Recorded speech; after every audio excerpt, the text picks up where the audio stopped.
मानतो आणि म्हणून त्यातला शक्ती आणि ऋतुजानं स्वतःला संपून घेतला, परंतु धर्म बदलला नाही. म्हणून शक्ती ऋतुजा या बॅनर खाली जोपर्यंत महाराष्ट्रामध्ये धर्मांतरण विरोधी कडक कायदा येणार नाही तोपर्यंत हे मोर्चे थांबणार नाहीत आणि हिंदू सुद्धा थांबणार नाही.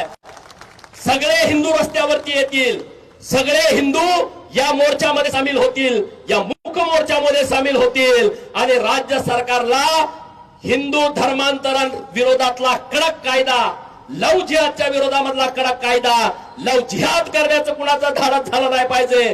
कुठल्याही भगिनीकडं वाकड्या नजरेनं बघण्याची कुणाची हिंमत झाली नाही पाहिजे.